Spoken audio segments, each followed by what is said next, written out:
హరే కృష్ణ. అందరికీ కూడా తెలుగు గీత కార్యక్రమానికి స్వాగతం అండి. కార్యక్రమం మొదలు పెట్టే ముందు ప్రార్థనలు చేద్దాము. ఓం అజ్ఞానాతిమిరాంధస్య జ్ఞానాంజనశలాకయా చక్షురున్మిళితం యేన తస్మై శ్రీ గురవే నమః. నమో ఓం విష్ణుపాదాయ కృష్ణప్రష్టాయ భూతలే శ్రీమతే భక్తి వేదాంత స్వామినితి నామినే. నమస్తే సరస్వతే దేవే గౌరవాణి ప్రచారిణే నిర్విశేష శూన్యవాది పాశ్చాత్య దేశతారిణే. జయ శ్రీ కృష్ణ చైతన్య ప్రభు నిత్యానంద శ్రీ అద్వైత గదాధర శ్రీవాసాది గౌర భక్త వృందా. హరే కృష్ణ కృష్ణ కృష్ణ హరే హరే హరే రామ రామ రామ హరే హరే.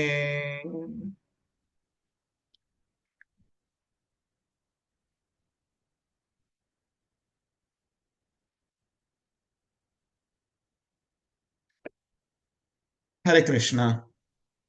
సో మనము థీమ్ వైజ్ భగవద్గీత గురించి మనం నేర్చుకుంటున్నాము. ఇప్పుడు దాకా మనము రకరకాల థీమ్స్ అంతా కూడా మనం చూసాం. సో ఏమేమి థీమ్స్ చూసాం మనం ఇప్పుడు దాకా? శ్రీకృష్ణ భగవానుడే అన్నింటికీ కూడా మూలము, అందరికీ కూడా ఆధారం అనేటువంటి చూసాము.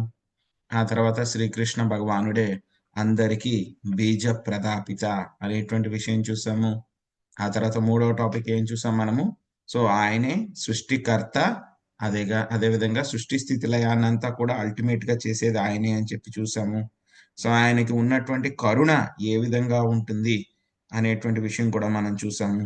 ఆ తర్వాత మళ్ళీ శ్రీకృష్ణ భగవానుడి యొక్క ఆధిపత్యం అన్నమాట, సుప్రీమసీ. సో అది ఎవరు? ఆయన చెప్పింది కూడా కాకుండా ఎవరైతే గొప్ప అథారిటీస్ ఎవరైతే ఉన్నారో వాళ్ళు చెప్పిన విషయం కూడా మనం చూసాం. సో తర్వాత మళ్ళీ మనము ఒక 4 రోజులు మళ్ళీ మనం ఏం చూస్తాము? శ్రీకృష్ణ భగవానుడి యొక్క దివ్య రూపం గురించి మనం చర్చించుకుంటాం. సో ఆ యొక్క దివ్య రూపం ఎలా ఉంటుంది, ఏమిటి అనేటువంటి విషయాలు మనము చాలా చాలా వండర్ఫుల్ గా ఉంటుంది. ఆయన యొక్క రూపం గురించి చర్చించుకుంటాము. సో ఈ రోజు మనము దివ్య రూపం గురించి చర్చించుకునే విషయంలో మనము 4వ అధ్యాయము 6వ శ్లోకం గురించి నేర్చుకోవడానికి ప్రయత్నిద్దాము. 4వ అధ్యాయము 6వ శ్లోకం. అజోపి సన్నవ్యయాత్మా భూతానామీశ్వరోపి సన్ ప్రకృతిం స్వామధిష్టాయ సంభవామ్యాత్మమాయయా. అజోపి సన్ అవ్యయాత్మా భూతానామీశ్వరోపి సన్ ప్రకృతిం స్వామధిష్టాయ సంభవామ్యాత్మమాయయా. ఏం చెప్తున్నారు ఇక్కడ ఈ శ్లోకంలో? అజ అపి. అజ అంటే ఏమిటి? పుట్టుక. అపి సో అయినప్పటికీ. అజ అంటే కనుక పుట్టుక లేనివాడు అని అర్థం అన్నమాట. తర్వాత సన్ అంటే కనుక కూడా. అజోపి సన్ అంటే కనుక పుట్టుక లేని వాడను అయినప్పటికీ. అవ్యయాత్మ. అవ్యయాత్మ అంటే కనుక ఏమిటి? నాశనము లేనటువంటి శరీరం కలవాడు. వ్యయ అంటే కనుక ఏమిటి? ఖర్చు అయిపోవడం. అవ్యయ అంటే కనుక ఖర్చు అవ్వకపోవడం, అంటే కనుక నాశనం అవ్వకపోవడము, నశించకపోవడము అన్నమాట. అవ్యయాత్మ అంటే కనుక నాశనము కానటువంటి శరీరము కలవాడను. భూతానాం ఈశ్వరోపి సన్. భూతానాం అంటే కనుక ఏమిటి? జీవులందరికీ కూడా ఏమిటి? ఈశ్వర. ఈశ్వర అంటే కనుక ప్రభు. అదే విధంగా అందరినీ కూడా నియంత్రించేవాడు, అందరినీ కూడా కంట్రోల్ చేసేవాడు అనేటువంటి విషయం వస్తుంది. భూతానాం ఈశ్వరోపి సన్. మొత్తం జీవులందరికీ కూడా నాయకుడిని, అందరికీ కూడా నియంత్రించేవాడిని, కంట్రోల్ చేసేవాడిని, ప్రభువుని, యజమానిని నేనే. సన్ అంటే కనుక కూడా. అయినప్పటికీ నేను చెప్తున్నారు అజోపిసన్ అవ్యయాత్మ. అజోపిసన్ అంటే పుట్టుక లేని వాడినైనప్పటికీ, అవ్యయాత్మ, నాశనము లేనటువంటి శరీరము లేని అయినప్పటికీ, అదేవిధంగా ఏం చెప్తున్నారు, భూతానాం ఈశ్వరూపిసన్, మొత్తం జీవులందరికీ కూడా నేను నాయకుడిని అయినప్పటికీ. తర్వాత సెంటెన్స్ ఇంపార్టెంట్, ప్రకృతిం స్వాం అధిష్టాయ సంభవామి ఆత్మమాయయా.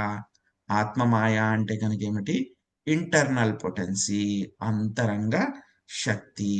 సంభవామి అంటే కనుక ఏమిటి, మరల మరల నేను అవతరిస్తాను. సంభవామి ఆత్మమాయయా, నేను ఏ విధంగా అవతరిస్తూ ఉంటాను, నేను నా యొక్క అంతరంగ శక్తిలో నేను అవతరిస్తూ ఉంటాను. సో ఇంకేం చెప్తున్నారు తర్వాత, దాని ముందు ఇంకేం చెప్తున్నారు, ప్రకృతిం స్వాం అధిష్టాయ. సో ప్రకృతి అంటే కనుక ఇక్కడ మనం ఏం అర్థం చేసుకోవాలి అని అంటే కనుక, నా యొక్క దివ్య రూపము. నా యొక్క స్వాం అంటే కనుక నా యొక్క, స్వ అం అంటే కనుక నాది. సో నా యొక్క దివ్య రూపాన్ని అధిష్టాయ, అధిరోహించి, అధిష్ఠించి నేనేం చేస్తాను, సంభవామి ఆత్మమాయయా, నేను నా యొక్క అంతరంగిక శక్తి ద్వారా నా యొక్క దివ్యమైనటువంటి శరీరంతో నేను అవతరిస్తూ ఉంటాను అని చెప్తున్నారు. చాలా హింట్స్, చాలా రకాలైనటువంటి విషయాలు చెప్పారు మనకి. జన్మలేని వాడనైనను, నా దివ్య దేహము ఎన్నడూ నశింపనిదైనను, సకల జీవులకు ప్రభువైనను, ఆది అయిన దివ్య రూపముతో నేను ప్రతి యుగమునందును అవతరింతును అని మనకి స్వామి ఈ శ్లోకంలో చెప్తున్నారు. చాలా బ్రహ్మాండమైన దివ్యమైనటువంటి శ్లోకం అన్నమాట. సో ఈ యొక్క అధ్యాయం పేరు ఏమిటి, మనకి 4వ అధ్యాయం పేరు దివ్య జ్ఞానం అన్నమాట. సో అర్జునుడు ఒక ప్రశ్న వేస్తారు స్వామికి, నేను ఈ భగవద్గీత అంతా కూడా నేను సూర్యుడైనటువంటి వివస్వానికి చెప్పాను, నేను వివస్వాన్ను తన తనయుడైనటువంటి అతనికి చెప్పారు. ఏం చెప్పారు మనకి, ఏవం పరంపర ప్రాప్తంలో ఏం చెప్పారు అనేటువంటిది మనం ఒకసారి చూద్దాం.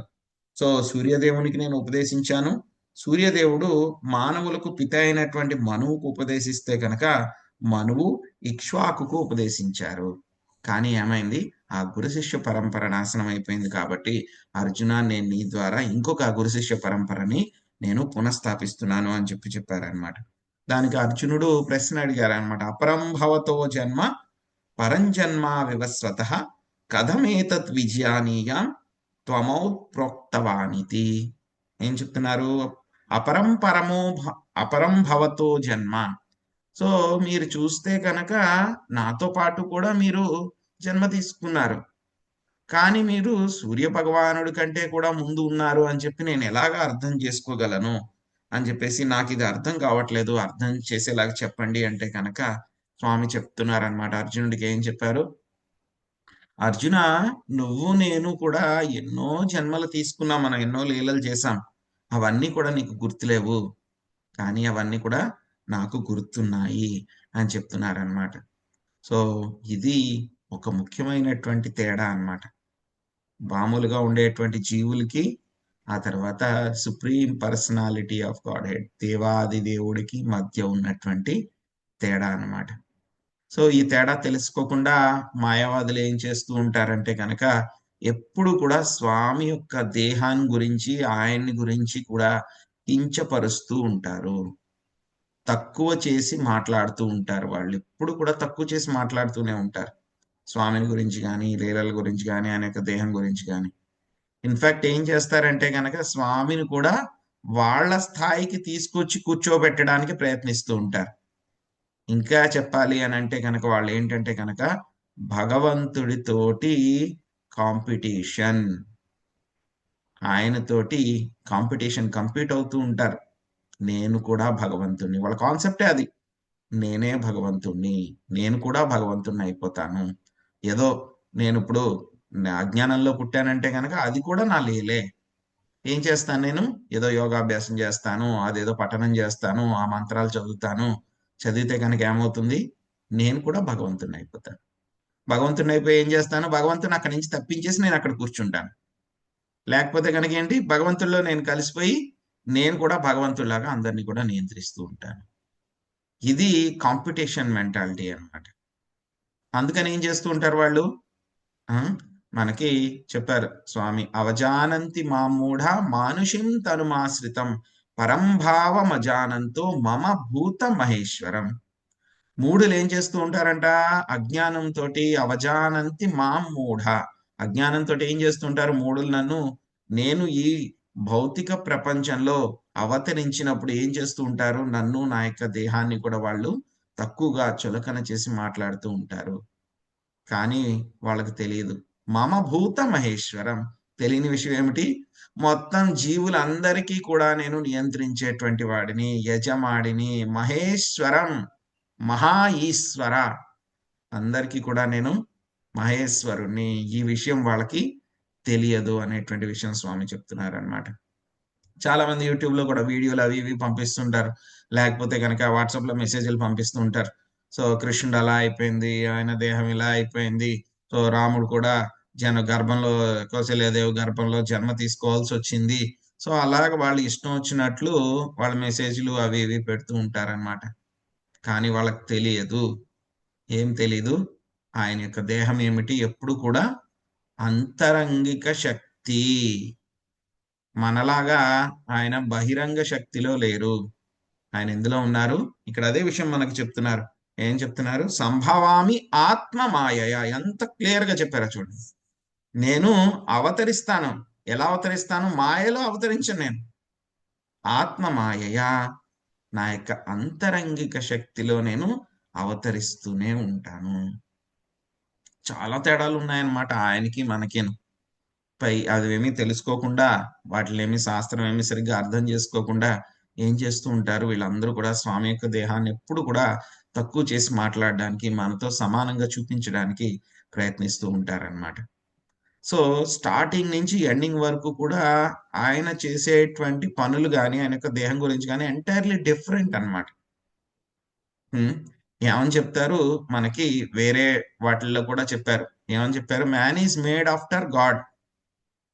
సో మానవుడు ఎలా తయారు చేయబడ్డాడంట? భగవంతుడికి ఆ రూపంలో మనిషి తయారు చేయబడ్డాడు.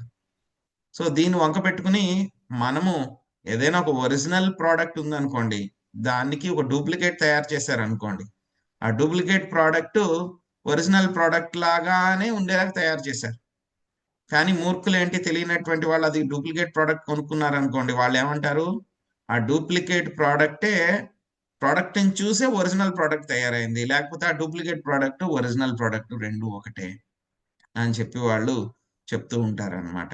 సో అది తెలివి తక్కువ వాళ్ళు చేసేటువంటి పని. సో మరి ఆ డూప్లికేట్ ప్రోడక్ట్ ఒరిజినల్ ప్రోడక్ట్ మరి ఒకటే కాదు. సో ఎలాగ మనం తెలుసుకోవాలి అంటే కనుక మనకి ఆ ప్రోడక్ట్ గురించి మనకి తెలియాలి. అందులో ఉండేటువంటి ఒరిజినల్స్ ఏమిటి అనేటువంటి విషయం మనకి తెలియాలన్నమాట.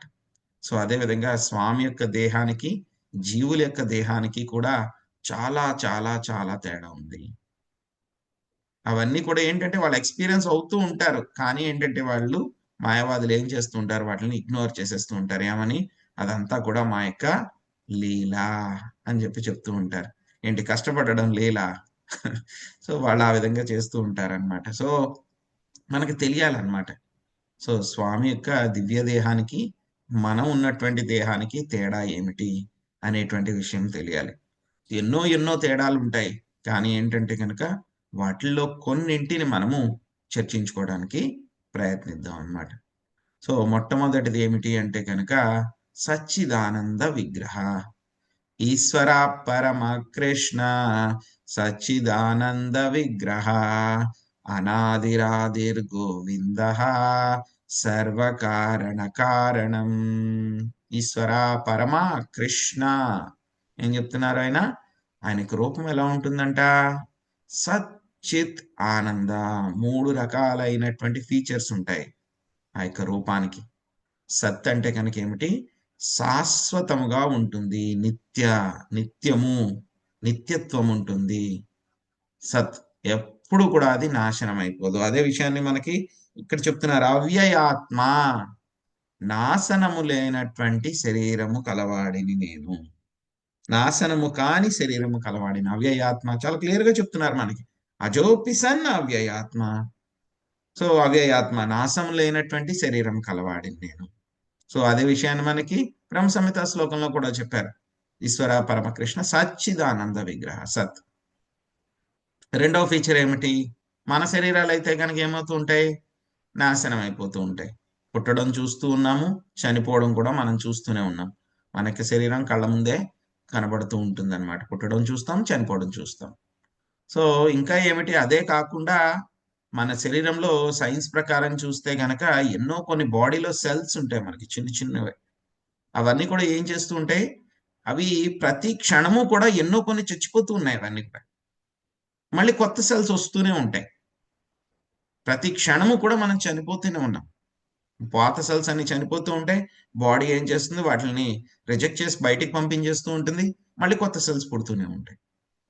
సో, ఎవరైనా సరే నాకు పుట్టుక లేదు, మరణం లేదు అని అంటే గనక మనం ఏమనుకోవాలి? అటువంటి వాళ్ళని మూర్ఖులు అని చెప్పని అనుకోవాలి. కానీ స్వామి యొక్క దేహం ఏమిటి? నిత్యం, సత్, శాశ్వతంగా ఉంటుంది. ఇంకొకటేమిటి? ఆయన యొక్క దేహం ఏమిటి? చిత్ అంటే కనుక జ్ఞానము. సంపూర్ణమైనటువంటి జ్ఞానం కలిగి ఉంటుంది ఆయన యొక్క దేహం. అదే మనకి ఏముంటుంది? అసత్. అసత్ కాదు. చిత్ అంటే జ్ఞానం లేదు మనకి. కొంచెం కూడా జ్ఞానం లేదు. మన శరీరంలో జరిగేటువంటి అన్ని విషయాలు కూడా మనకు తెలుసా అంటే కనుక తెలియదు. మనం ఆహారం తీసుకుంటున్నాం. ఆహారము మనం నిన్న రాత్రి తీసుకున్నటువంటి ఆహారం ఇప్పుడు ఎక్కడ ఉంది మన శరీరంలో అంటే మనం చెప్పగలమా? చెప్పలేం. సో, మనం తీసుకున్న ఆహారం పూర్తిగా జీర్ణమయిందా లేదా అంటే గనక చెప్పగలమా? చెప్పలేం. సో, మన శరీరంలో అంగాలు ఇయన్నీ కూడా సరిగ్గా పనిచేస్తున్నాయా లేదా అంటే గనక చెప్పగలమా? చెప్పలేం. హృదయంలో మనకి ఏ విధంగా రక్తం అనేది ప్రసరణ అవుతుంది అనేటువంటిది తెలుస్తుందా మనకి? తెలియదు. ఆ! కానీ కొన్ని విషయాలు మాత్రమే తెలుస్తాయి. అంటే ఎమర్జెన్సీ నోటిఫికేషన్ అన్నమాట. సో, మొబైల్‌లో కూడా వస్తుంది కదా మనకి. మనకు మొబైల్ ఎలా అయితే గనక పనిచేస్తుంది, లోపల ఎలా పనిచేస్తుందనే విషయం మనకు తెలీదు. కానీ ఏంటంటే గనక ఏదైనా వాట్సాప్ మెసేజ్ గాని, వేరే మెసేజ్‌లు గాని, నోటిఫికేషన్స్ గాని ఏమైనా వస్తే గనక అవి మనకు తెలుస్తాయి.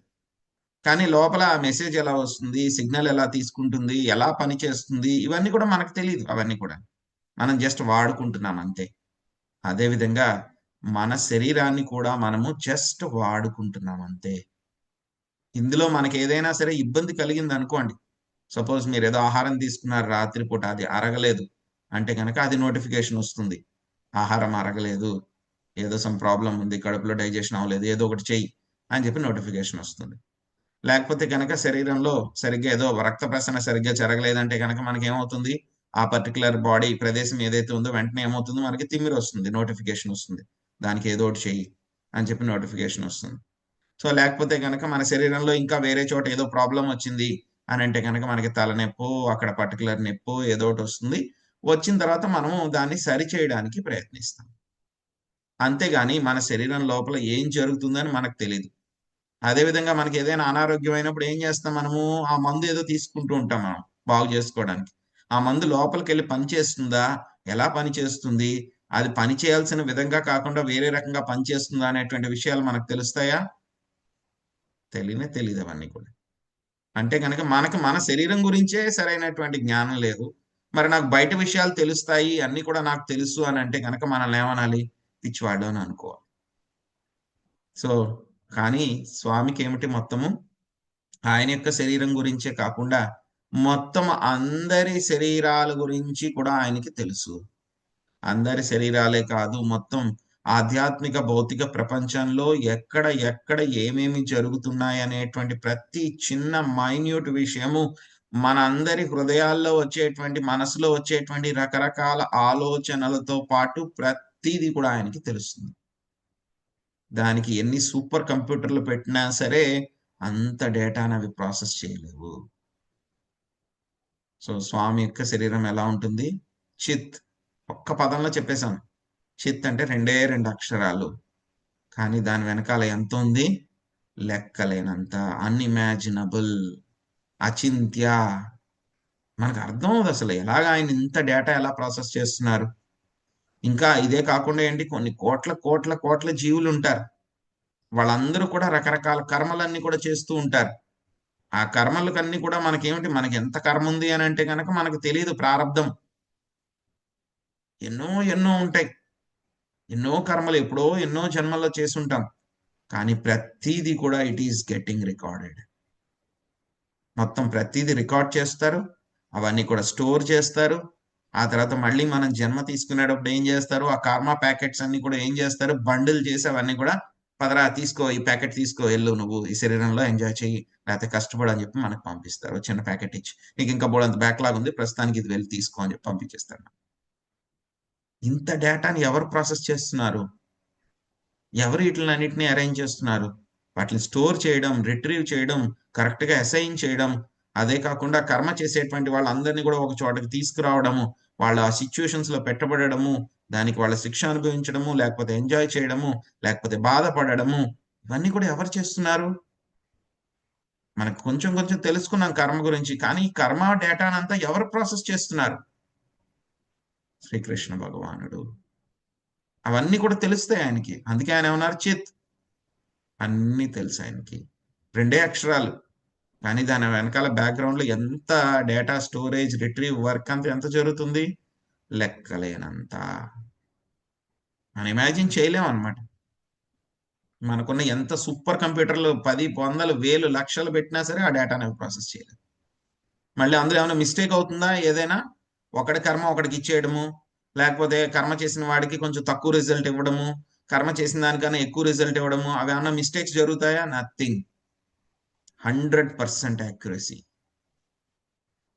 సో, చిత్ ఆయనకి శరీరంలో మొత్తం ఆ డేటా ప్రాసెసింగ్, ఆ ఇన్ఫర్మేషన్ అంతా కూడా మొత్తం ఆయనలో ఉంటుంది. మరి మనకేం తెలుస్తుంది? మన శరీరం గురించే మనకు తెలీదు. ఇంక పక్కవాడి శరీరం గురించి అసలు తెలియనే తెలియదు. సో, ఇది రెండవ యాస్పెక్ట్ అన్నమాట. ఆయన యొక్క దేహానికి, మన యొక్క దేహానికి ఉన్నటువంటి రెండవ విషయం. ఇంకా మూడవదేమిటి? ఆనంద. సచ్చిదానంద. సో, ఆయనకి దేహం ఎప్పుడు కూడా ఎలా ఉంటుంది? సంపూర్ణంగా ఆనందంతో ఉంటుంది. బ్లిస్‌ఫుల్‌గా ఉంటుంది. ఆయనకి మనలాగా తలనొప్పులు రావడము, కాళ్ళు నొప్పులు రావడము, లేకపోతే గుండె నొప్పులు రావడము, కళ్ళు సరిగ్గా పనిచేయకపోవడము, ముక్కు గా మ చలికాలం వచ్చినప్పుడు మనకు ముక్కులు మూసుకుపోవడము, లేకపోతే గనక ఇండైజెషన్ అవ్వకపోవడము, ఇలాంటి సమస్యలేమీ ఉండవు.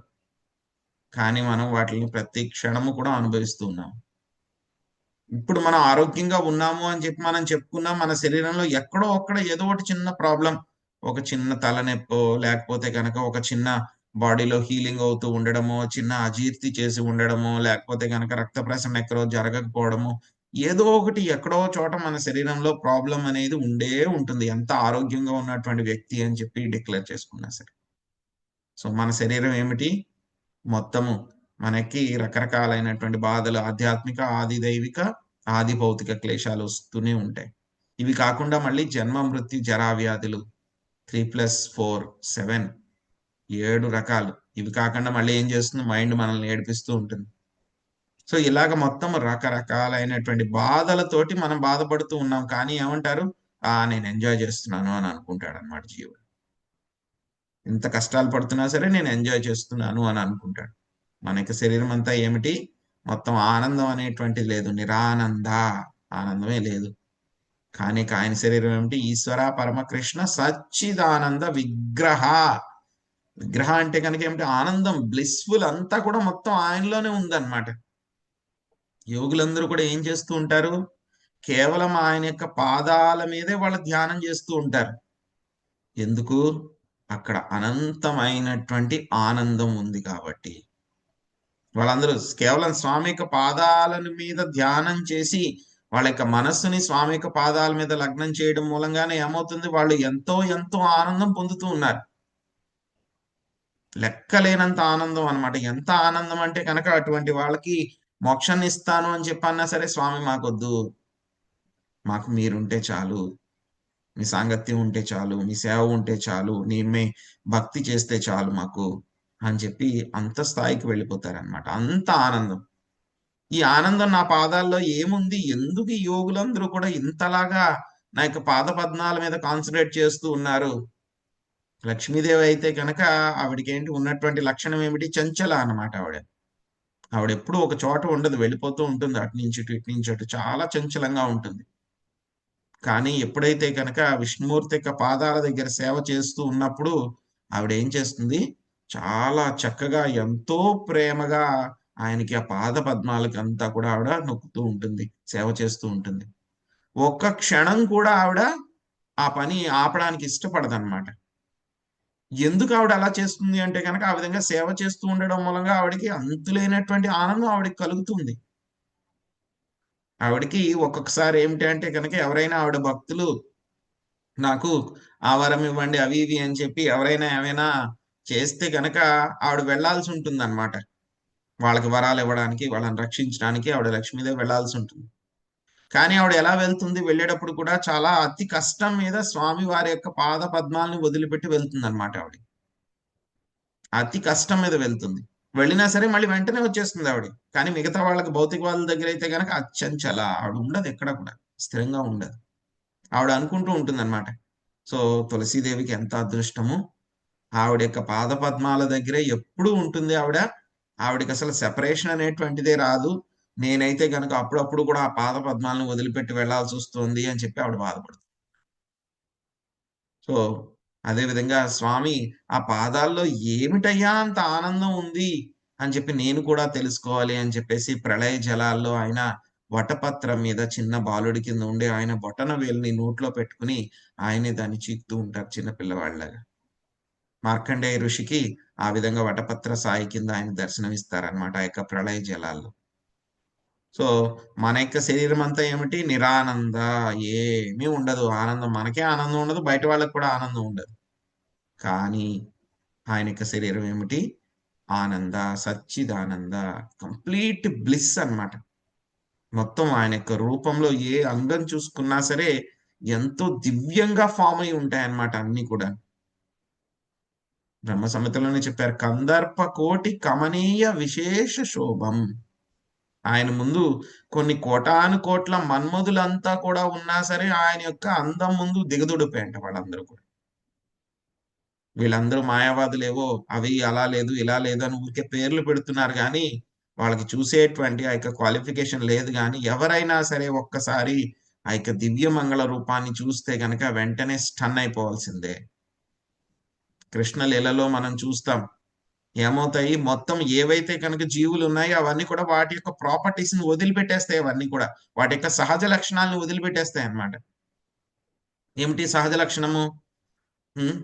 జంతువులున్నాయనుకోండి. అవేమవుతుంటాయి? కదులుతూ ఉంటాయి. ఎప్పుడైతే గనక ఆ నెమళ్ళు, లేళ్లు ఎప్పుడైతే వృందావనంలో శ్రీకృష్ణ భగవానుడి యొక్క రూపం చూసినాయో, అవేమైపోయినాయంటే వెంటనే స్టన్ అయిపోయినాయన్నమాట. ఆగిపోయినాయి. అలాగే ఉండిపోయినాయి. యమునా నది కూడా కృష్ణుడిని చూసి ఆవిడ ప్రవహిస్తూ ఉంటుంది. ఎప్పుడు ఆగదు ఆవిడ. ఆవిడ కూడా అలా స్టన్ అయిపోయి ఆగిపోయింది. ఆ చెట్లు ఏవైతే ఉన్నాయో అవి కూడా ఏమైనయి? అవి స్టడీగా ఉంటాయి. ఎప్పుడు కదలవు. అవి కూడా కరిగిపోయి కిందకి వంగి వాటి యొక్క పళ్ళు ఫలాలు ఏవైతే ఉన్నాయో వాటిలన్నిటిని కూడా స్వామికి అర్పిస్తూ, "తీసుకోండి మా సేవ తీసుకోండి" అని చెప్పి అభ్యర్థిస్తూ ఉండేవన్నమాట. సో, స్వామి యొక్క దేహం దివ్య దేహం అలా ఉంటుందన్నమాట. సో, మనకి అది కనిపిస్తుంది. మనలాగానే అనిపిస్తూ ఉంటుందన్నమాట. కానీ చాలా తేడా ఉంటుంది. డూప్లికేట్ యాపిల్ ఫోన్‌కి, ఒరిజినల్ యాపిల్ ఫోన్‌కి రెండిట్లు కూడా చూడ్డానికి బయట నుంచి ఒకేలాగుంటాయి. కానీ వాడితే వాటి యొక్క తేడా తెలుస్తుంది. అదే విధంగా స్వామి యొక్క దివ్య రూపము ఒరిజినల్ ఎప్పుడు అలాగే ఉంటుంది. సో, దానికి ఎవ్వరు కూడా కంపారబుల్ కాదు. ఎవరు కూడా దగ్గరికి కూడా రారన్నమాట. స్వామి యొక్క రూపాలు ఎంత దివ్యమో, అందులో కృష్ణ రూపం ఎంత దివ్యము అనంటే గనక, ఈవెన్ విష్ణు తత్వాలు కూడా స్వామి యొక్క రూపాన్ని చూడాలి అని చెప్పి, ఆ యొక్క రూపాన్ని మేము చూడాలి అని చెప్పి, ఆ రూపాలు కూడా అవేం చేస్తుంటాయి? ప్రయత్నిస్తూ ఉంటాయంట. అంతటి దివ్య మంగళ స్వరూపం అన్నమాట.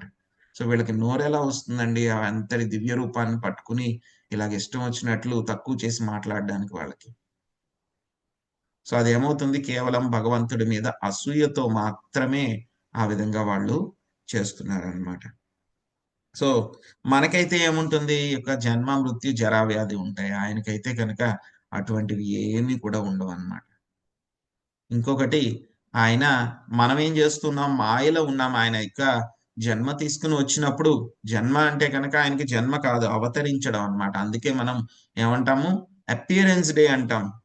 అంటే ఆయన అవతరణ దినోత్సవము అని అంటాం. అంతే ఆయన పుట్టినరోజు కాదు, బర్త్‌డే కాదు. తెలియనటువంటి వాళ్ళు అలా అంటారనమాట. అవతరణ దినోత్సవము. అంటే కనుక ఎలాగా ఆయన యొక్క అవతరణని ఎలా పోల్చారు అని అంటే కనుక ఆయన అవతరించడము, అదే విధంగా ఆయన మళ్ళీ తిరిగి ఆధ్యాత్మిక ప్రపంచానికి వెళ్ళిపోవడం. రెండే 2 విషయాలు. అంతేగాని మనలాగా ఆయన పుట్టడము, చనిపోవడం అనేటువంటిది ఉండదన్నమాట. మనం చూస్తూ ఉంటాం. ప్రతిరోజు కూడా సూర్యుడు మనకి తూర్పున ఉదయిస్తూ ఉంటాడాయన. మిట్ట మధ్యాహ్నం వచ్చేసరికి మన తల మీద ఉంటాడాయన. మళ్ళీ సాయంత్రం అయ్యేసరికి ఏమవుతుంది? ఆయన అస్తమిస్తాడాయన. సో, మనం ఎప్పుడైనా సరే సూర్యుడు పుట్టాడు, సూర్యుడు చనిపోయాడు అని అంటామా? అనం మనం. సూర్యుడు ఉదయించాడు, సూర్యుడు అస్తమించాడు అని అంటాం. అంటే గనక ఏమిటి? మన కంటికి ఆయన ఉదయించింది రావడం కనబడుతుంది. మళ్ళీ అస్తమించడం అంటే గనక వెళ్ళిపోవడం కనబడుతుంది. అంతేగాని సూర్యుడు చనిపోవడం అనేటువంటిది జరగదు. అదేవిధంగా స్వామి కూడా అవతరించినప్పుడు ఏమవుతుంది? ఎవరైతే గనక ఆ ప్రదేశాల్లో ఉన్నారో వాళ్ళకి స్వామి దర్శనం కలుగుతుంది. మళ్ళీ ఆయన అవతారాన్ని చాలించినప్పుడు ఏమవుతుంది? మళ్ళీ ఆయనకు దర్శనం ఉండదు. అంతేగాని ఆయనకి మనలాగా జన్మించడము, మరణించడము అవన్నీ కూడా ఉండవు. ఇంకా చాలా తేడాలున్నాయన్నమాట. ఇంకా ఏమిటి? ఆయన మనం మన తల్లిదండ్రుల్ని మనం నిర్ణయించుకోగలమా? నిర్ణయించుకోలేం. ఏ ప్రదేశంలో పుట్టగలమనేది నిర్ణయించుకోగలమా? నిర్ణయించుకోలేం.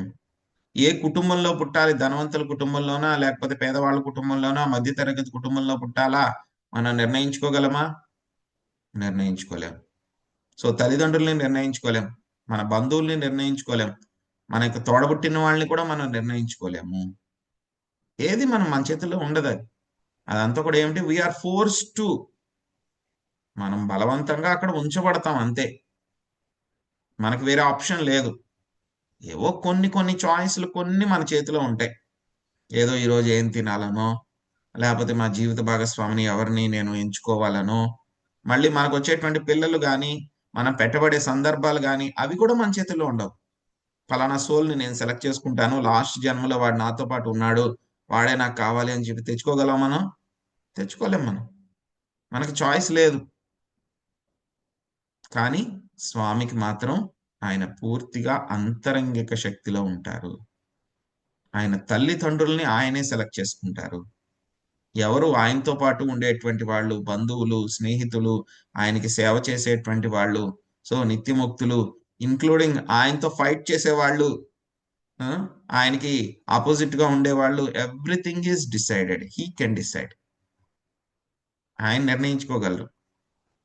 మనం పుట్టే సమయాన్ని మనం నిర్ణయించుకోగలమా? లేదు. మనం డిసైడ్ చేసుకోగలమా? అది కూడా మనం డిసైడ్ చేసుకోలేం. కానీ ఆయన పుట్టే సమయం హి కెన్ డిసైడ్. ఆయన డిసైడ్ చేసుకోవచ్చు. మనం పుట్టినప్పుడు ఏ ఏ నక్షత్రాలు ఎక్కడెక్కడ ఉండాలి, ఏ గ్రహాలు ఎక్కడెక్కడ ఉండాలి అనేటువంటివి మనం డిసైడ్ చేసుకోగలమా? మన చేతుల్లో ఏముండదు. మాయ ఎలా ఉంటే అలాగా మన కర్మ ప్రకారము ఏదో నక్షత్రంలో, ఏదో రాశిలో అన్నీ కూడా పర్ఫెక్ట్‌గా అలైన్ అవ్వవు మనకి. రాశులు గాని, నక్షత్రాలు గాని. ఆ టైం కూడా మనం చూజ్ చేసుకోలేం కరెక్ట్ టైం. మన కర్మలను బట్టి అవన్నీ కూడా డిసైడ్ చేయబడతాయి. కానీ స్వామి వచ్చినప్పుడు ఏమవుతాయి? ఆ నక్షత్రాలు గాని, గ్రహాలు గాని, రాసులు గాని, ఎవ్రీథింగ్ మొత్తం అన్నీ కూడా ఒక లైన్‌లోకొచ్చేస్తాయి. ఎక్కడ అవి పొజిషన్‌లో ఉంటే గనక మంచి ఫలితాలు కలుగుతాయో అవన్నీ కూడా ఆటోమేటిక్‌గా అయిపోతాయి. ఆ పొజిషన్‌లోకొచ్చి అవి నుంచుంటాయి ఆ సమయానికి. అటువంటి కోయిన్సిడెన్స్ ఉన్నటువంటి టైం దొరకడం చాలా చాలా రేర్ కష్టం. కానీ అటువంటివి ఆస్ట్రోనామికల్‌గా కూడా చూస్తే చాలా వండర్‌ఫుల్‌గా స్టార్స్ అవన్నీ కూడా ఆయనకి అవతరించేటువంటి సమయాల్లో అవన్నీ కూడా చాలా పర్ఫెక్ట్‌గా అయిపోతాయి. చాలా పర్ఫెక్ట్‌గా అయిపోతాయి. అదే సమయంలో ఆ గ్రహాలు, నక్షత్రాలన్నీ ఒక పర్టిక్యులర్ అలైన్‌మెంట్‌లో వచ్చేస్తాయి. మామూలుగా అయితే గనక ఆ రోజులు గాని, తిథులు గాని అంత మంచివి కాదు. నవమి రోజైతే గనక ఏదైనా మంచి పని చేయాలంటే గనక వద్దు అని అంటారు మన వాళ్ళు. అష్టమి, నవములు మంచివి కాదు అని చెప్తారు. కానీ మరి శ్రీకృష్ణ భగవానుడు అవతరించిన రోజు Krishna Ashtami. Very very auspicious. ఆ రోజు నక్షత్రాలు, గ్రహాలు అన్నీ కూడా చాలా పర్ఫెక్ట్‌గా అలైన్ అయిపోయినాయి. రాములు వారు అవతరించినప్పుడు, అప్పుడు కూడా మళ్ళీ పునర్వసు నక్షత్రం ఆయన అవతరించింది. అప్పుడు కూడా గ్రహాలు, నక్షత్రాలు అన్నీ కూడా చాలా పర్ఫెక్ట్‌గా అలైన్ అయిపోయినాయన్నమాట. అందులో తిరుగులేదు. అటువంటి ముహూర్తం మళ్ళీ రాదు. అటువంటి సమయాల్లో ఆయన అవతరిస్తూ ఉంటారు. సో ఆయన అభిజిత్ ముహూర్తం టైంలో రాముల వారు అవతరించారు. వామనదేవుడు ఆయన కూడా అభిజిత్ ముహూర్తంలో మధ్యాహ్న సమయంలో ఆయన అవతరించారు. సో అలాగా ఆయన ఎప్పుడు రావాలి, ఏ పనులు చేయాలి, ఎవరు ఆయనతో పాటు ఉండాలి, ఆయన తల్లిదండ్రులు ఏమిటి, ప్రతీది కూడా ఆయన డిసైడ్ చేసుకోగలరు. మనం డిసైడ్ చేసుకోగలమా? మనం రేపొద్దున ఆఫీస్‌కి ఎన్ని గంటలకు వెళ్ళాలి అనేది కూడా మనం డిసైడ్ చేసుకోలేం. అనుకుంటాం మనం. కరెక్ట్‌గా నేను 9 గంటలకు ఆఫీస్‌కి వెళ్ళాలి అని అనుకుంటాం. కానీ మన చేతుల్లో ఎంత ప్రయత్నించినా సరే మన చేతిలో లేనిది ఒకటుంటుంది. ఏంటది? ట్రాఫిక్. లేట్ అయిపోవచ్చు. మనం చెప్పలేం. 9 గంటలకు అనుకుంటాం మనం. 9 గంటల 5 నిమిషాలు, 10 నిమిషాలు. ఒక్కొక్కసారి లేట్ అయిపోవచ్చు. ఒక్కొక్కసారి వెళ్ళొచ్చు మనం. కరెక్ట్‌గా అది కూడా వెళ్ళలేకపోవచ్చు. చివరి నిమిషంలో ఏదో ఒక అవాంతరం రావచ్చు. చెప్పలేం మనం. ఒక్కొక్కసారి వెళ్ళొచ్చు. ఆఫీస్‌కెళ్ళే సమయాన్ని మనం డిసైడ్ చేసుకోలేకపోతున్నాం. అటువంటిది మనం పుట్టే సమయాన్ని మనం డిసైడ్ చేసుకోగలమా? మన చేతుల్లో లేదది. అయినా సరే మాయావాదులు ఏమంటారు? నేనే గ్రేట్. ఆయన ఏం లేదు. నేనే గొప్పవాడిని అని చెప్పి వాళ్ళు ఆయన యొక్క రూపాన్ని, దేహాన్ని కూడా వాళ్ళు తక్కువ చేసి మాట్లాడుతూ ఉంటారనమాట. మనం ఎలాగ పుడతాము? జీవులందరూ కూడా ఎలాగ పుడతారు? 4 రకాల పద్ధతుల్లో పుడతారు. శ్రీమద్ భాగవతం చెప్తుంది మనకి. ఏమిటి? ఒక రకం ఏమిటి? బీజము. అంటే గనక విత్తనాల ద్వారా కొన్ని జీవులు పుడతాయి. రెండవది చెమట. చెమట ద్వారా కొన్ని జీవులు పుడతాయి. మూడవదేమిటి? అండ. అండ అంటే గనక గుడ్డు ద్వారా కొన్ని జీవులు పుడతాయి. కొన్ని జీవులు ఎలాగా? ఎంబ్రియో. ఎంబ్రియో అంటే కనుక గర్భం. గర్భం ద్వారా కొన్ని జీవులు పుడతాయి. ఈ 4 పద్ధతులు. ఏ జీవులు పుట్టాలి అనన్నా సరే 4 ఏదో ఒకటి చూస్ చేసుకోవాలి అంతే మనం. వేరే ఆప్షన్ లేదు మనకి. తల్లి గర్భంలో ఉండాల్సిందే మనం. తల్లి గర్భంలో ఉండాల్సిందే. ఎలాగోలాగా ఎలాగైనా సరే విత్తనాల ద్వారా అయినా దేనికైనా ఎంబ్రియో అయితే కనుక తల్లి గర్భంలో ఉండాలి. అండమైనా సరే తల్లి గర్భంలో ఉండాలి. విత్తనాలైనా సరే అది ఒక పర్టిక్యులర్ ప్రాసెస్. జీవులు మొత్తం పుట్టేది 4 రకాల పద్ధతులు. ఇవి కాకుండా బ్రాడ్ కేటగరీస్ కాకుండా వేరే ప్రాసెసే లేదు. అయినా సరే మాయావాదులు ఏమంటారు? వాళ్ళు తల్లి గర్భంలోనే ఉండి వచ్చారు. నవమాసాలు అష్ట కష్టాలు పడి వచ్చారు. అయినా సరే ఏమంటారు? స్వామిని కూడా తక్కువ చేసి మాట్లాడతారు. రాముల వారు కూడా ఆయన కూడా కౌసల్యాదేవి గర్భంలోంచే వచ్చారు కదా! ఆ! సో, అని చెప్పేసి ఆయన్ని కూడా తక్కువ చేసి మాట్లాడతారు. కానీ రాముల వారు ఎన్నాళ్ళు ఉన్నారు కౌసల్యాదేవి గర్భంలో? 12 నెలలు. ఎవరైనా ఉండగలరా మిగతా వాళ్ళు? ఎవ్వరూ ఉండలేరు. 9 మహా అయితే లేట్ అయిపోతే గనక 10. ఆయన ఎన్నాళ్ళున్నారు? 12 నెలలున్నారాయన. ఆయన గర్భంలో ఉన్నా సరే మనలాగే కష్టాలు అనుభవిస్తూ ఉన్నారాయన? లేదు. మనలా కష్టాలు అనుభవించట్లే. గర్భంలో ఉన్నప్పుడు మనం ఏముంటాం? తల్లి యొక్క చీము, నెత్తురు, గ్యాస్ వీటిలన్నిటిలో ఒక సంచిలో పెట్టి కట్టేసినట్టు ఉంటాం మనం. కానీ ఆయనకి అవన్నీ ఏమీ ఉండవు. అవన్నీ కూడా ఉండవు ఆయనకి. సో, ఇంకేం చేశారు? వామనదేవుడు కూడా అదితిదేవి ద్వారా వచ్చారు. కపిల మహర్షి కూడా దేవహూతి గర్భం నుంచి వచ్చారు. మరి నరసింహదేవ్ ఎలా వచ్చారాయన? డైరెక్ట్‌గా స్తంభం నుంచి వచ్చారాయన. తల్లి గర్భంలో ఏమన్నా ఉన్నారాయన? లేదు. ప్రహ్లాద్ మహారాజ్ ఎప్పుడైతే చెప్పారో, ఈ స్తంభంలో కూడా ఉన్నారా నీ హరి, ఈ స్తంభంలో ఉన్నారా నీ హరి అని చెప్పి ఆయన యాక్చువల్‌గా చెప్తారనమాట. నరసింహదేవ్ అన్ని స్తంభాల్లో కూడా రెడీగా ఉన్నారంట ఆయన. ఏ స్తంభం పగలగొడతాడో హిరణ్యకశిపుడు ఆ స్తంభం నుంచి బయటికి రావాలని. ఎప్పుడైతే ఆ స్తంభాన్ని పగలగొట్టారో వెంటనే ఆ స్తంభం నుంచి నరసింహదేవ్ వచ్చారంట బయటికి. మరి తర్వాత వరాహదేవి ఎలాగా ఆయన అవతరించారు? బ్రహ్మదేవుడి యొక్క నాసిక నుంచి ముక్కులోంచి ఇలా వచ్చేసారాయన. డైరెక్ట్‌గా ఆయన ముక్కులోంచి వచ్చేసారు. బ్రహ్మదేవుడికి కూడా తెలీదు ఎలా వచ్చేసారు ఏంటి అని చెప్పి వచ్చేసి అలా ఆకాశంలోకి వెళ్ళిపోయి అలాగా పెద్దగా అయిపోయారండి. సో, బ్రహ్మదేవుడు కూడా ఆశ్చర్యపడిపోయి ఏంటి నా శరీరంలోంచేనే వచ్చింది, ముక్కులోంచేనే వచ్చిందని చెప్పేసి నాసికలోంచి వచ్చారు. పెద్దగా అయిపోయారాయన. పెద్దగా అయిపోయారాయన వరాహదేవుడు. సో, మరి శ్రీకృష్ణ అవతారం గురించి చెప్తారు మనకి భాగవతంలో. ఏం చెప్తారాయన? ముందుగా ఆయన వసుదేవుడి యొక్క హృదయంలోకి ఆయన ప్రవేశించారంట. ఎప్పుడైతే వసుదేవుడి యొక్క హృదయంలోకి ప్రవేశించారో మొత్తం వసుదేవుడి యొక్క శరీరం అంతా కూడా ఫుల్ బ్రైట్ అయిపోయిందంట. చాలా వెలుతురు వచ్చేసిందంట ఆయన యొక్క దేహం అంతా, మొత్తం ఆయనకి దేహం అంతా కూడా. ఆ జైలు అంతా చీకటిగా ఉంటుంది కదా! మొత్తం అంతా కూడా ఫుల్ బ్రైట్ అయిపోయిందంట. తర్వాత కొంచెం సేపటికి ఆయన వసుదేవుడి యొక్క దేహం నుంచి దేవకీ దేవి యొక్క హృదయంలోకి ఆయన ఎంటర్ అయ్యారంట. అప్పుడు మళ్ళీ వసుదేవుడి యొక్క దేహం నార్మల్ అయిపోయింది. ఇప్పుడు దేవకీ దేవి ఫుల్ బ్రైట్ అయిపోయింది. చాలా అందంగా కనిపించిందంట. ఆయన పగలే కాదు మిగతా సమయాల్లో కూడా అక్కడ జైల్లో ఉండేటువంటి వాళ్ళందరూ ఒక కన్నేసి ఉంచుతారు కదా! దేవకి వసుదేవుల మీద వాళ్ళు చెప్తారనమాట కంసుడి దగ్గరికి వెళ్లి. దేవకి చాలా అందంగా తయారైపోయింది, షీఈస్ లుకింగ్ వెరీ బ్యూటిఫుల్ అని చెప్పి చెప్తారనమాట. అప్పుడు ఆయన గర్భంలో స్వామి ఉన్నప్పుడు దేవతలందరూ కూడా, మొత్తం ఇంద్రుడు, దేవతలు, బ్రహ్మ అందరూ కూడా ఏమిటి, దేవాది దేవుడు అవతరిస్తున్నారు అని చెప్పి అందరూ కూడా వచ్చి గర్భస్తుతి, ఆవిడ యొక్క గర్భంలో ఉన్నప్పుడు స్వామి అందరూ కూడా, దేవతలందరూ కూడా వచ్చి ప్రార్థనలు చేస్తారన్నమాట. ప్రార్థనలు చేసిన తర్వాత కరెక్ట్ గా ఎప్పుడైతే గనక స్వామి రావాలో అర్ధరాత్రి పూట నక్షత్రాలన్నీ కూడా కరెక్ట్ పొజిషన్ కి వచ్చినప్పుడు అర్ధరాత్రి అష్టమి రోజు స్వామి అవతరించారు. అవతరించినప్పుడు ఎలాగ అవతరించారు ఆయన? మనలాగా ఏమీ లేకుండా చీము నెత్తురు వాటిల్లో ఆయన అవతరించలేదు. పుట్టేటప్పుడే ఆయన అందమైనటువంటి ఆభరణాలు, శంకు చక్ర పద్మ ఇవన్నీ కూడా పెట్టుకుని ఆయన అవతరించారనమాట. సో వెంటనే దేవకి వసుదేవులు ఇద్దరికి కూడా ఆయన వెంటనే ఏం చేశారు, ఆయన చతుర్భుజ రూపంలో, నారాయణ రూపంలో ఆయన వాళ్ళకి దర్శనమిచ్చి వాళ్ళతో మాట్లాడారు.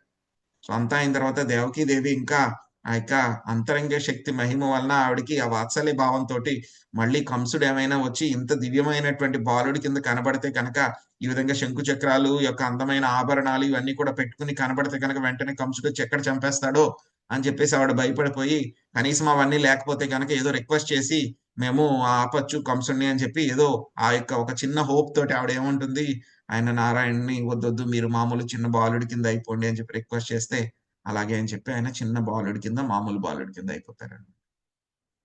మనం పుట్టేటప్పుడు ఏమైనా పుడతామా? మనం కూడా ఏదైనా ఒక బంగారు ఆభరణమో, ఒక వెండి స్పూనో, లేకపోతే ఒక ఉంగరం పెట్టుకుని పుడతామా? ఏమీ పెట్టుకుని పుట్టాం. ఇంకా ఏమిటి, మన శరీరం మీద ఏముంటాయి? పిచ్చి పిచ్చి గీతలు అన్నీ ఉంటాయి చేతుల్లోనూ కాళ్ళల్లోనూ. ఆయన యొక్క శరీరం మీద ఏముంటాయి? ఎంతో దివ్యమైనటువంటి మార్క్స్ ఉంటాయన్నమాట ఆయన యొక్క పాదాల్లో. శంకు, చక్రము, గొడుగు, అదేవిధంగా ఫ్లాగ్, ఫ్లాగ్ అంటే కనుక జెండా, శంకు, అదేవిధంగా అంకుశము, బాణము, ధనుస్సు, ఇలాగ రకరకాల మంచి మంచి ఆస్పిషియస్ సైన్స్ అన్ని కూడా ఆ చేతుల్లోనూ కాళ్ళల్లో కూడా ముద్రలు ఉంటాయి. మనకే ఉంటాయి, పిచ్చి గీతలు ఉంటాయి. సో ఆయన యొక్క దేహానికి, మన యొక్క దేహానికి, ఆయన జన్మ తీసుకోవడానికి, మనం జన్మ తీసుకోవడానికి చాలా చాలా చాలా తేడా ఉంది. పేదవాడికి అంబానికి మధ్యలో ఉన్నంత తేడా ఉంది. అయినా సరే ఏం చేస్తాడు, పేదవాడు కూడా ఏం చేస్తాడు, నేను అంబానీనే అని చెప్పి ఫీల్ అవుతూ ఉంటాడు. అలాగే మాయావాదులు కూడా ఏం చేస్తూ ఉంటారు, కంపీట్ అవుతూ ఉంటారు. ఎవరితోటి? ఆ యొక్క దేవాది దేవుడు శ్రీకృష్ణ భగవానుడితో. ఇంకా ఆయన యొక్క దేహం గురించి ఇంకా చెప్పుకోవాలంటే ఎన్నో ఉంటాయి, మనకి తెలిసినవి కూడా చాలా తక్కువ, చాలా తేడాలు ఉంటాయి. ఆయన కావాలంటే కనుక ఆయన దేహంలో ఏ అంగంలోంచి ఏ పనైనా చేయగలరు. మనం ఏదైనా చూడాలి అంటే కనుక మనం కంటితో మాత్రమే మనం చూడగలం. కానీ ఆయన యొక్క శరీరంలో అంగంతో ఏ పనైనా సరే ఆయన చేయగలరు. మన రోజు భోగా అర్పిస్తున్నాం స్వామికి, ఏం చేస్తున్నారు ఆయన? అర్చ విగ్రహ రూపం నుంచి ఆ భోగా మీద అలా చూస్తున్నారు. ఆయన చూస్తే ఏం చేస్తున్నారు? ఆయన ప్రసాదాన్ని స్వీకరిస్తున్నారు. ఆయన ప్రసాదాన్ని స్వీకరిస్తూ ఉన్నారు. మనం అయితే కనుక స్వీకరించగలమా? కంటితోటి మనం ఆహారం తీసుకోగలమా? తీసుకోలేము. చెవులతోటి మనం గాలి పీల్చుకోగలమా? పీల్చుకోలేము. అదే ఆ కారణోదక సాయి విష్ణు అయితే కనుక ఆయన గాలి పీల్చుకుంటూ ఉంటారు. గాలి పీల్చుకుంటే కనుక ఆయన యొక్క స్వేద రంధ్రాలతోటి ఆయన గాలి పీల్చుకుంటే ఆ గాలి అందులోంచి అనంతమైనటువంటి విశ్వాలు బయటకు వస్తూ ఉంటాయి. విశ్వాసం అయినప్పుడు అనంతమైన విశ్వాసాలు బయటకు వస్తాయి. నిశ్వాసం అయినప్పుడు ఆ విశ్వాలన్నీ కూడా లోపలికి వెళ్ళి నాశనం అయిపోతూ ఉంటాయి. సో మనం గాలి పీల్చుకోగలమా? మన యొక్క చర్మంతో గాలి పీల్చుకోలేము. కానీ ఆయన ఏ అంగంతో ఏదైనా సరే ఆయన చేయగలరు అనమాట. సో ఇవి మనకి ఆయన యొక్క శరీరానికి, మన యొక్క శరీరానికి ఉన్నటువంటి దివ్య దేహానికి ఆయన యొక్క రూపం యొక్క గొప్పతనం ఏమిటి అని చెప్పి కొన్ని మనం చర్చించుకోవడానికి ప్రయత్నించాము. సో ఎవరికైనా ఏమైనా ప్రశ్నలు ఉన్నాయండి?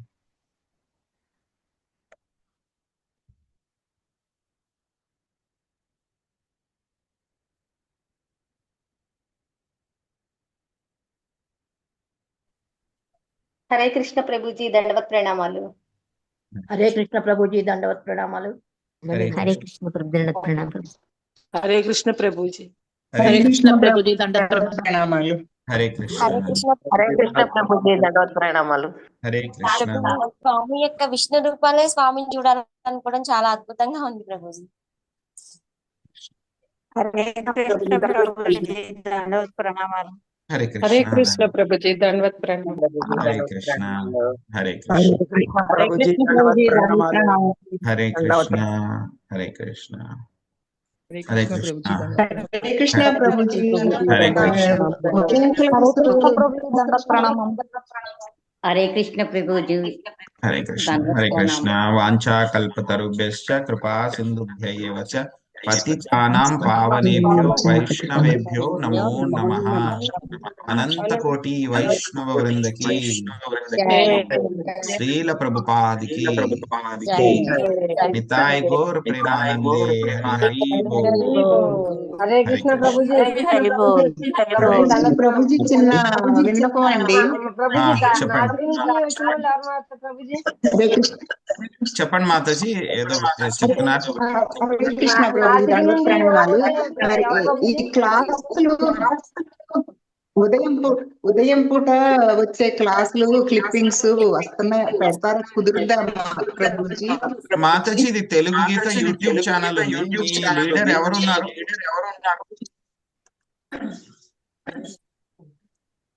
మీ లీడర్ ఎవరైతే ఉన్నారో వాళ్ళని అడగండి మాతాజీ. వాళ్ళు తెలుగు గీత యూట్యూబ్ ఛానల్ లింక్ మీకు షేర్ చేస్తారు. సో దాంట్లో ఈ క్లాసెస్ అన్ని కూడా మన యూట్యూబ్ ఛానల్లో అప్లోడ్ చేస్తున్నాం. మీరు ఎప్పుడైనా సరే వాటిని వినొచ్చు. హరే కృష్ణ ప్రభుజీ. హరే కృష్ణ. నాసిక నుండి ఉద్భవించిన వాడు ఎవరు ప్రభుజీ? వరాహస్వామి. సరే సరే ప్రభుజీ. ఉదయం thank you Krishna, thank you Prabhuji.